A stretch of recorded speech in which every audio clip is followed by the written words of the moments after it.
The Galactic Council had ruled the known universe for 12,000 years, and in all that time, they had seen empires rise and fall and wars begin and end, and through it all they had maintained order through careful diplomacy and trade agreements, and the delicate balance of power between species.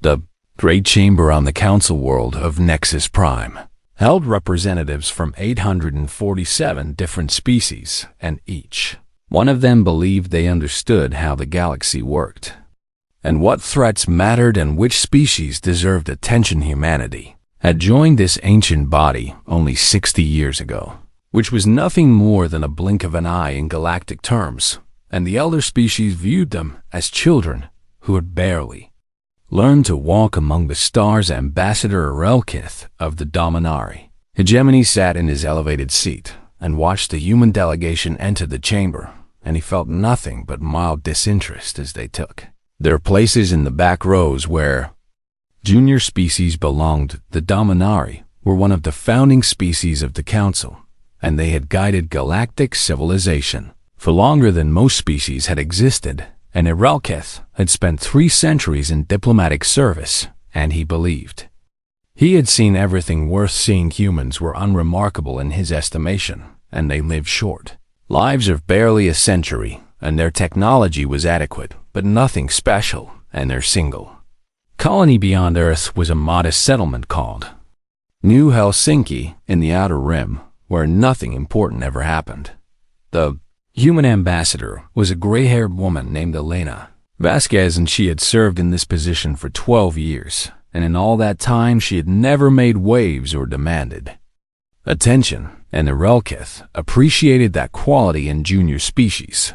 But today, the chamber buzzed with tension that had nothing to do with humanity. The Rexian swarm had struck again. For 3,000 years, the swarm had terrorized the Outer Rim, and they were a species of locust-like predators who consumed everything in their path and reproduced at terrifying rates and then moved on to fresh prey. The Council had debated the swarm many times, and they had passed resolutions condemning their actions, and they had imposed sanctions that the swarm ignored, and they had offered diplomatic solutions that the swarm consumed along with the diplomats. But this time was different. The swarm had attacked the homeworld of the Talashi, and the Talashi were not warriors or merchants or conquerors, and they were scholars and philosophers who had contributed more to galactic thought than any other species in 10,000 years. 3 billion Talashi had lived on their beautiful world of azure oceans and crystal spires and ancient libraries that held the wisdom of countless generations. 72 hours after the swarm arrived, there was nothing left but ash and bones and silence. The chamber erupted in outrage and grief, and the representatives of 100 species demanded action and justice and vengeance for their fallen Frenzery Rith listened to the speeches with the patience of long experience, and he knew how this would end because he had seen it before. The Council would debate, and they would condemn, and they would draft strongly worded resolutions that accomplished nothing, and eventually the anger would fade, and everyone would return to their normal lives. The rules were clear, and military intervention required a 2/3 majority and a commitment of forces from at least 5 major species, and in 12,000 years this threshold had been met exactly twice. The Rexian swarm had learned to exploit this system perfectly, and they attacked species too small to matter, and too weak to defend themselves, and too isolated to rally support, and by the time the Council finished debating, they had moved on to fresh prey. Ambassador Vasquez stood from her seat in the back rows, and the chamber fell silent, not out of respect, but out of surprise, because junior species did not interrupt Council proceedings. Erect watched her with mild curiosity and wondered what the human could possibly have to say that mattered. "How long?" she asked, and her voice carried clearly through the vast chamber. "Will this body talk while innocents die?" Her words hung in the air, and Urelkith's translation implant rendered them perfectly, but he did not understand the tone behind them, because it was not fear, and it was not pleading, and it was not the desperate hope of a young species seeking protection. It was cold fury. The Speaker of the Council was a crystalline being named Lex Prime, who had held the position for 800 years, and they turned their fasted head toward the human with an expression that might have been annoyance. The representative from Earth is reminded that speaking out of turn is a violation of protocol. Lex Prime said in their chiming voice. Vasquez did not sit down. 3 billion people are dead, she said, and we are discussing protocol. Arelkith felt a flicker of interest. Despite himself, and he had seen countless junior species try to shame the Council into action, and it never worked because the elder species had long ago learned to set aside emotion in favor of pragmatic calculation. The Council shares your grief, Lex Prime replied, and we will honor the Talishi with appropriate memorials, and we will continue our diplomatic efforts to contain the Rexian threat. Diplomatic efforts, Vasquez repeated, and something in her voice made Irelkith lean forward in his seat. The Swarm does not negotiate, and they do not make treaties, and they do not respond to sanctions, and they consume, and they reproduce, and they consume again. And you know this because you have watched them do it for 3,000 years. The chamber stirred uncomfortably, and several representatives looked away from the human woman, who stood alone in the back rows and spoke truths that everyone knew, but no one wanted to acknowledge. What would you have us do? Asked the Methane Lord of Urix from within his pressurized suit. The Swarm numbers in the billions, and their fleet is vast, and war against them would cost millions of lives. Vasquez turned to face the Methane Lord directly. War will cost lives, she agreed. But peace costs lives too, and every year you debate and delay and draft resolutions. Another species dies, and you tell yourselves that at least it was not your species, and at least your children are safe, and at least the problem is far away. She looked around the chamber at the representatives of 800 species, and her gray eyes held something that Irelkith could not quite identify. The Talishi believed they were safe too, she said, and they trusted the Council to protect them, and they contributed their wisdom and their art and their philosophy to galactic civilization, and in return, we gave them words, and we gave them sympathy, and we gave them nothing that mattered. When the Swarm came, Irelkith watched the human ambassador, and he wondered if she understood that her passion would change nothing. And the Council had heard passionate speeches before, and they had always chosen caution over action. But something about Elena Vasquez suggested that she was not finished, and something in her cold fury hinted at a path that no junior species had ever dared to walk, and Irelkith realized with sudden unease that he had no idea what the humans would do next. The vote was called 3 days after Ambassador Vasquez had spoken her harsh truths to the Council, and in those 3 days, the human delegation had worked tirelessly to build support for military intervention against the Rexian Swarm. Erect watched their efforts with something approaching pity, because he had seen this before, and he knew how it would end, and the humans simply did not understand how the galaxy worked. The junior species always believed that passion and righteousness would move the elder races to action, but the elder races had learned long ago that passion faded and righteousness was expensive and survival required careful calculation. When the vote was tallied, the result surprised no one except perhaps the humans themselves. 312 species voted in favor of military intervention, and 535 abstained or voted against, and the motion failed by a margin so wide that it was almost embarrassing. The Dominari hegemony had abstained, and Irelkith felt no guilt about this, because war was expensive, and the Swarm had never threatened Dominari territory, and his people had their own problems to worry about. The Crystalline Accord had voted against intervention, and they argued that military action would only provoke the Swarm to expand their attacks, and that patience and containment were the wiser path. The Methane Lords of Urix had abstained, and they explained that their biology made them poor warriors, and They would contribute funds to refugee relief. Instead, species after species had found reasons to say no, and the reasons were all different, but the result was the same, and the Talishi remained dead and the swarm remained free to hunt new prey. Ambassador Vasquez stood in the center of the chamber, and she listened to the final count, and her face showed no surprise and no disappointment, and Irelkith realized that she had expected this outcome all along. The motion fails. Speaker Dex Prime announced, and the Council will continue to pursue diplomatic solutions to the Vrexian crisis.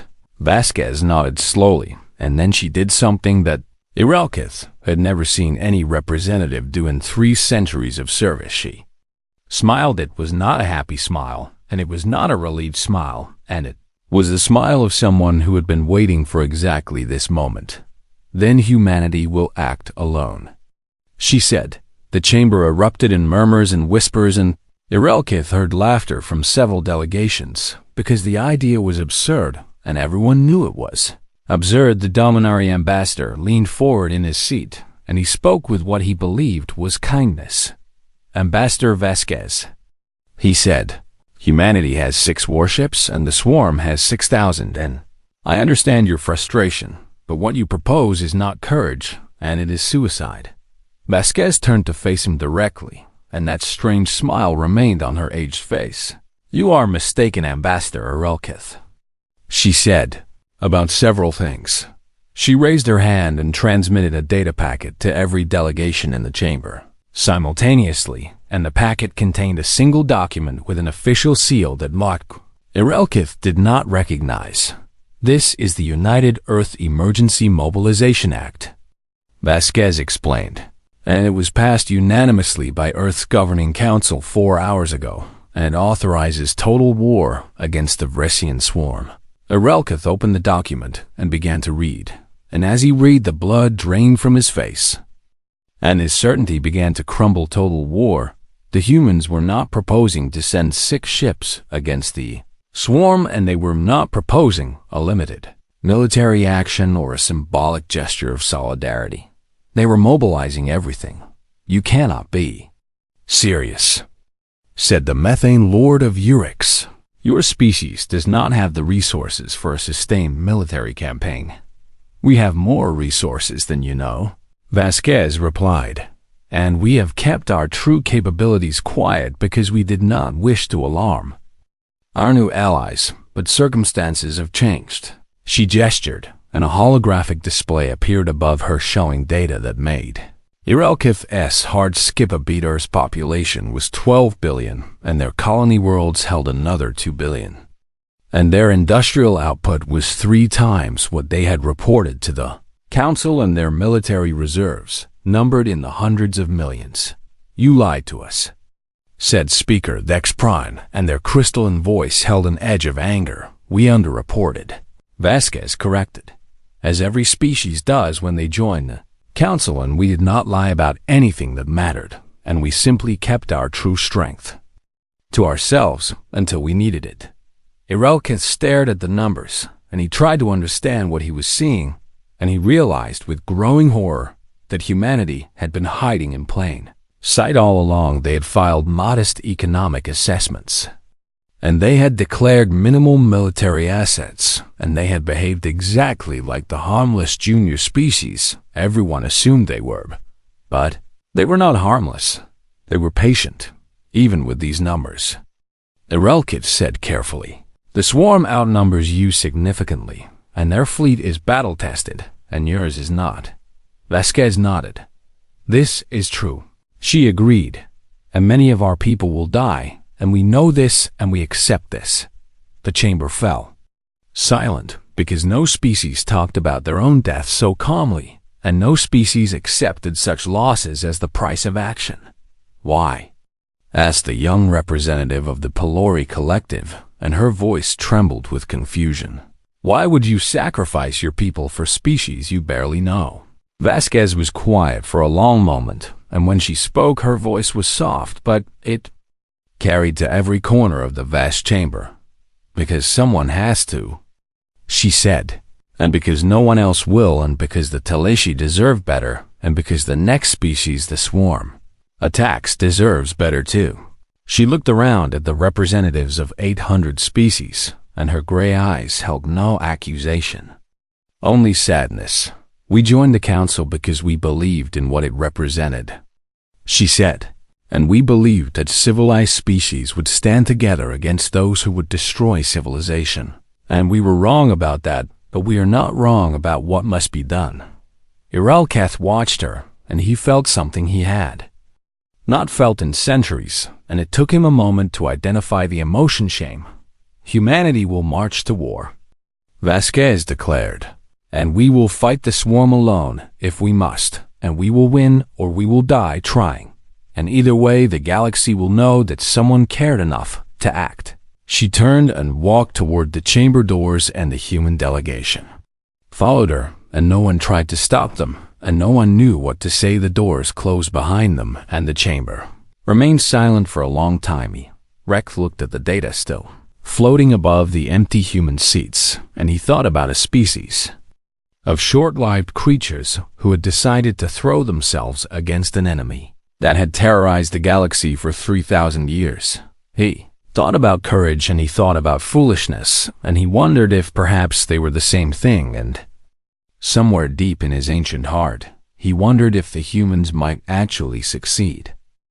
In the weeks that followed the council vote, the galaxy watched humanity with a mixture of disbelief and morbid curiosity, and what they witnessed changed everything they thought they knew about the young species from the small blue worldy. Rex had assigned his best intelligence analysts to monitor the human mobilization, and every day they brought him reports that made less sense than the day before. Human shipyards that had been building cargo freighters were retooled overnight, and the workers did not protest, and they did not demand extra pay, and they simply worked longer hours and produced warships instead. Factories that had manufactured consumer goods began producing weapons and ammunition and armor, and the transition happened so smoothly that it seemed almost rehearsed. Universities across human space suspended their regular classes, and their students did not complain about lost education, and instead they enlisted in the military or shifted their research to weapons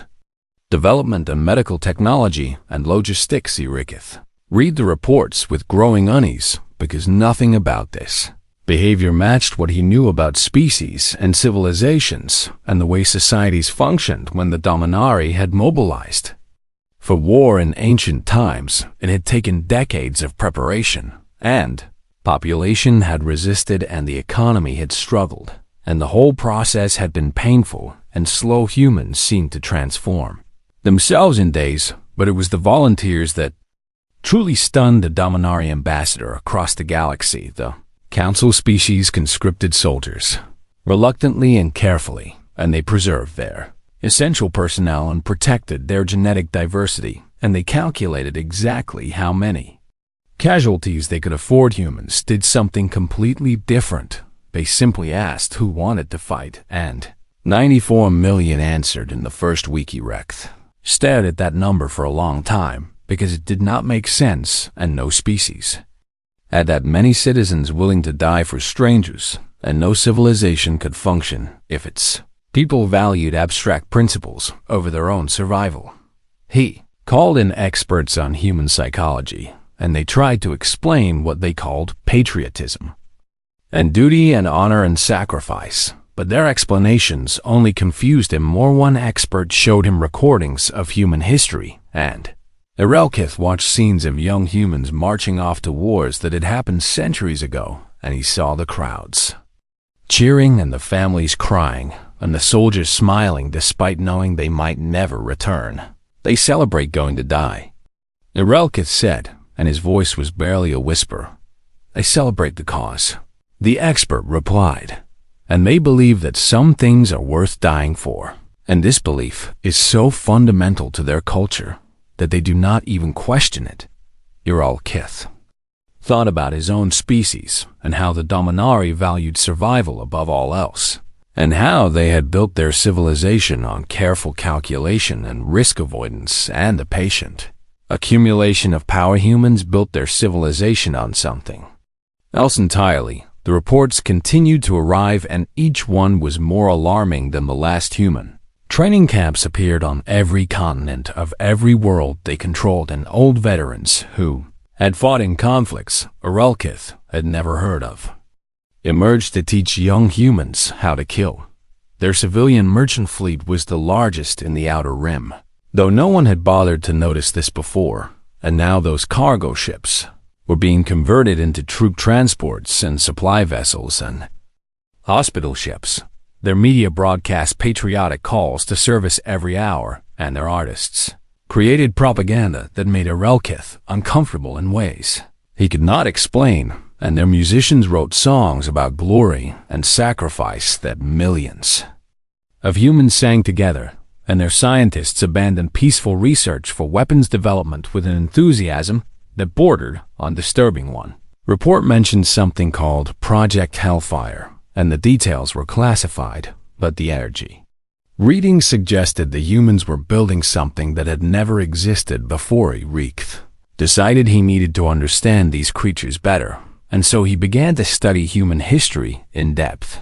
And what he found made him reconsider everything he had known, that humans fought wars because all species fought wars, but he had assumed their conflicts were like dominary conflicts and small and contained and fought for logical objectives. He was wrong. Humans had fought something called the world wars, and these were conflicts that had engulfed their entire planet before they had even developed spaceflight, and they had killed more humans than existed in most council species. The First World War had claimed 20 million lives, and the Second had claimed 70 million, and the humans had not stopped fighting until one side was utterly defeated. They had invented weapons specifically designed to kill as many people as possible, and they had used these weapons without hesitation, and they had rebuilt their civilization afterward and done it all again.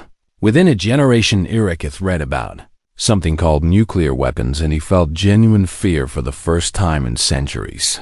These creatures had invented devices capable of destroying entire cities, and they had used them, and they had continued to build more, even after seeing what they could do. Now these same creatures were mobilizing for war against the Aeons. Vrexian Swarm, the Dominari ambassador, closed his files and sat in silence for a long time, and he thought about what it meant to face an enemy that did not fear death, and did not calculate losses, and did not stop fighting until the war was won. He thought about the Swarm and their 3,000 years of victories and their assumption that they were the ultimate predators in the galaxy, and he wondered if the Swarm had any idea what was coming for them. May 3 days after the council vote, the human fleet departed for the Talishi system, and it was not the largest fleet in galactic history, but it was the fastest mobilization anyone had ever seen. 412 warships and 8,000 support vessels and 32 million soldiers. They flew toward an enemy that outnumbered them 10-1, and they flew with songs on their lips and fire in their hearts, and absolute certainty that they were doing the right thing. Urelkith watched the fleet depart on his view screen, and he felt something strange stirring in his chest. It might have been hope, or it might have been fear. He was no longer certain. There was a difference. The Vrexian Swarm did not understand fear because they had never needed to understand it. And for 3,000 years they had consumed and reproduced and consumed again, and nothing had ever stopped them. They were the perfect predators, and their biology made them ideal for conquest, and their numbers made them unstoppable, and their hive mind made them efficient beyond anything the galaxy had ever seen. When the human fleet arrived in the Talishi system, the Swarm responded as they always did, and they attacked with overwhelming force, expecting the same result they had achieved in every battle for 30 centuries.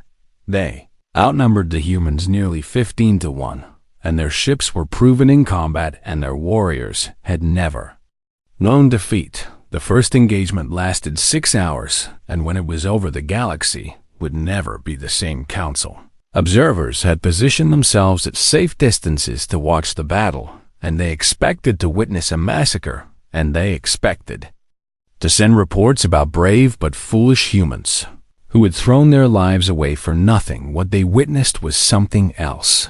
Entirely human ships did not fight like council vessels, and this became clear within the first minutes of combat council.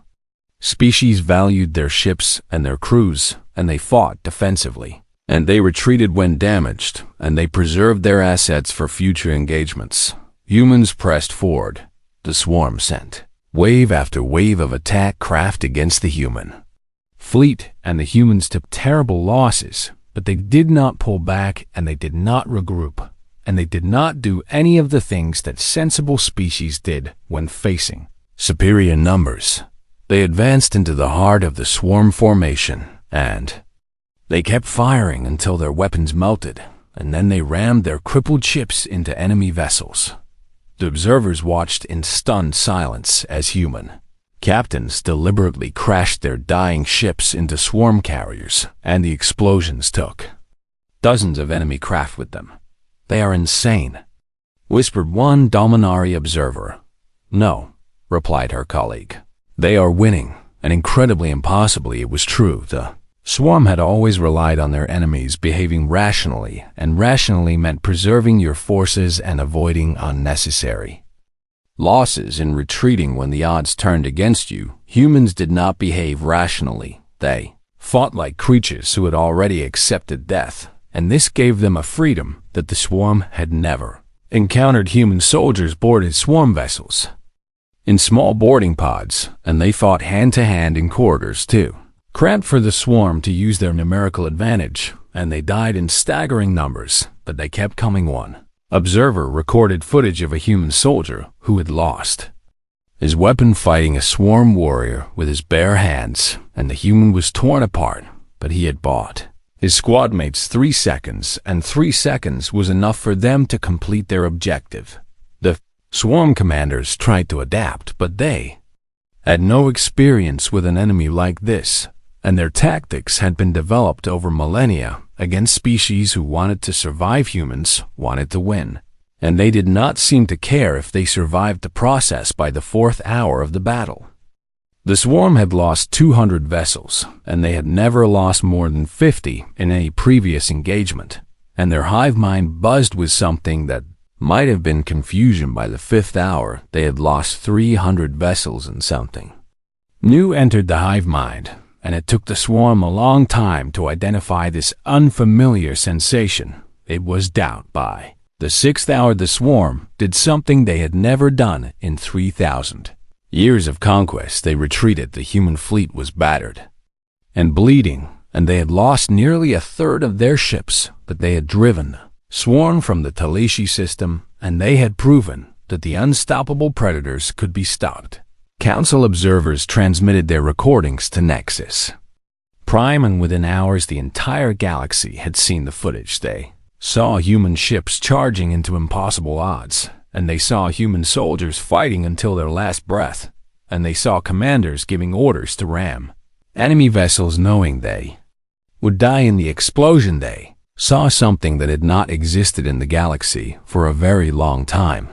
They saw Hupperikith watch the recordings in his private chambers, and he wept for the first time in 200 years. He wept for the humans who had died, and he wept for the courage they had shown, and he wept for his own species who had been too afraid to stand beside them.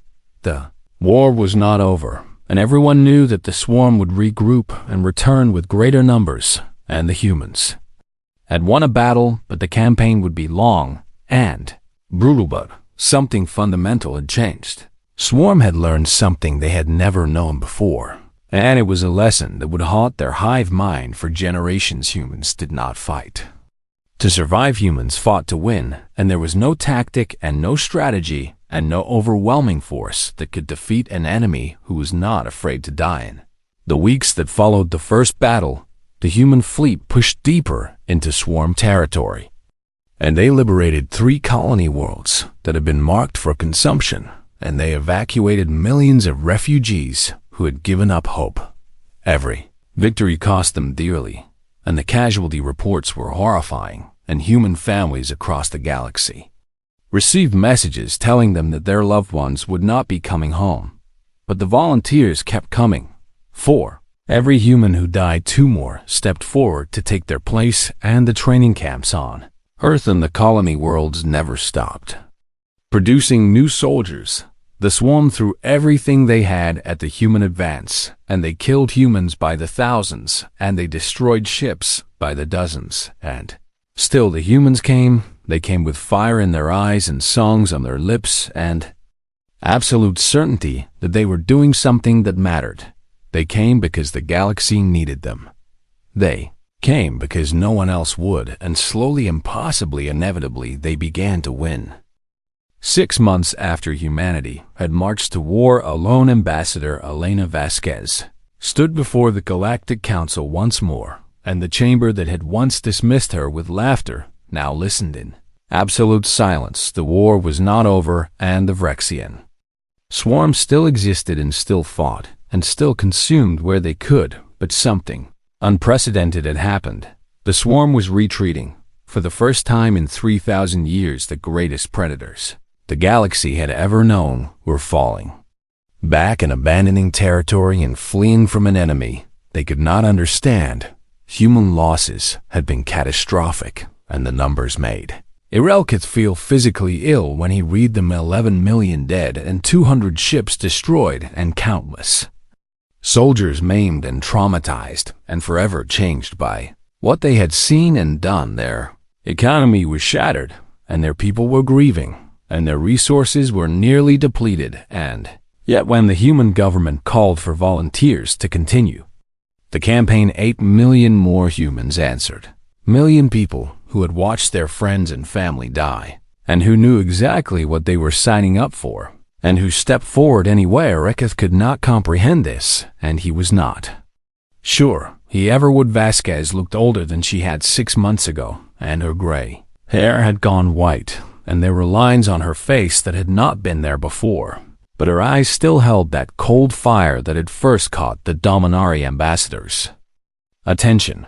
"We did not ask for your help," she said, and her voice carried to every corner of the vast chamber. "And we did not wait for your permission, and we saw innocents dying, and we acted, and that is who we are." She paused and looked directly at Irelkith. "The question now is, who are you?" The chamber was silent, and 800 species held their breath and waited for someone to speak. Irek thought about everything he had witnessed in the past 6 months, and he thought about the recordings of human soldiers fighting to their last breath, and he thought about the volunteers who kept coming no matter how many died. He thought about his own people and their careful calculations and their risk assessments and their absolute commitment to survival above all else. And he thought about shame.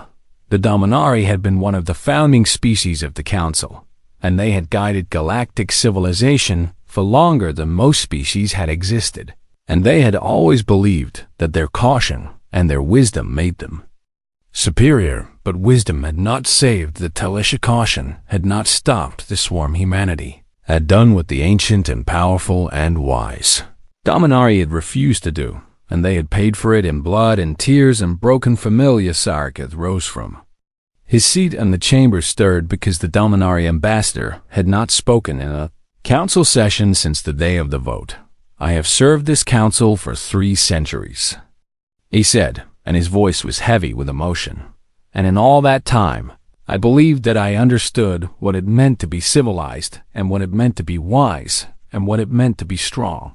He looked at Ambassador Vasquez, and he bowed his head. Was wrong. The chamber erupted in whispers and murmurs because a Dominari admitting error was almost unheard of, and a Dominari bowing to a junior species was unprecedented. "Humanity has shown us what we forgot," Irelkith continued, "and they have reminded us that civilization is not just about survival, and wisdom is not just about caution, and strength is not just about power." He straightened, and when he spoke again, his voice rang with conviction. "The Dominari hegemony commits its 3rd fleet to the campaign against the Vrexian swarm, and we stand with humanity." The chamber exploded with noise, and then something remarkable began to happen. The crystalline accord rose, and they pledged their ships and their soldiers The methane lords of Urix rose, and they pledged their resources and their technology. Species after species stood and declared their support, and the chorus grew until it seemed like the very walls of the chamber were shaking. By the end of the session, 412 species had committed forces to the war. 412 civilizations that had said no 6 months ago now said yes, and they said yes because humanity had shown them what courage looked like. It was the largest military coalition in galactic history, and it had been formed not through careful diplomacy or mutual benefit, but because one small species had shamed the galaxy into remembering what mattered. As the chamber began to empty, a young Talashi survivor approached Ambassador Vasquez, and she was one of the few thousand who had escaped the destruction of her homeworld, and she had nothing left but questions. Why? She asked, and her voice trembled with emotion. Your people did not know us, and we had nothing to offer you. And why did you fight for us? Vasquez looked at the young Talashi, and her expression softened, and for a moment she was not a diplomat or a war leader, but simply a tired old woman who had sent millions of her people to die because you needed help. She said simply, and we could give it. The Talashi stared at her and tried to understand, and perhaps she never would, because her people have been scholars and philosophers, and they had always believed that actions required logical justifications. But humans did not need logic to do what was right. They only needed to believe that it was righty. Rex watched the exchange from across the chamber, and he thought about everything he had learned in the past 6 months, and he realized that he had been asking the wrong questions. He had wondered if humanity could defeat the swarm, and he had calculated their odds and analyzed their resources and projected their casualties. But none of that mattered. What mattered was that humanity had tried. What mattered was that they had stood up when no one else would. What mattered was that they had reminded the galaxy that some things were more important than survival. The Dominari ambassador walked toward the human delegation, and he stopped before Ambassador Vasquez, and he extended his hand in the human gesture of respect. Thank you, he said. Vasquez shook his hand and smiled that same strange smile she had worn when humanity had first declared war. Thank us when it is over, she replied, and Narelkith nodded, because he understood that this was only the beginning, and the war would be long and difficult, and many more would die before the swarm was defeated. But for the first time in 3,000 years, the galaxy stood united against the darkness, and at the head of that alliance marched humanity, small and short-lived, and foolish and brave, and absolutely unwilling to let innocents die without a fight. They were not remarkable because of their technology or their numbers or their industry. They were remarkable because they cared fiercely and irrationally and violently. They cared about beings they had never met, and that the Council was learning made them the most dangerous species in the galaxy, and the most inspiring, and perhaps in the end, the most human thing about humanity was simply this: they refused to look away when the darkness came for the innocent and the weak, and the forgotten. Humanity did not calculate the odds, or weigh the costs, or wait for someone else to act. They marched to war, and the galaxy followed.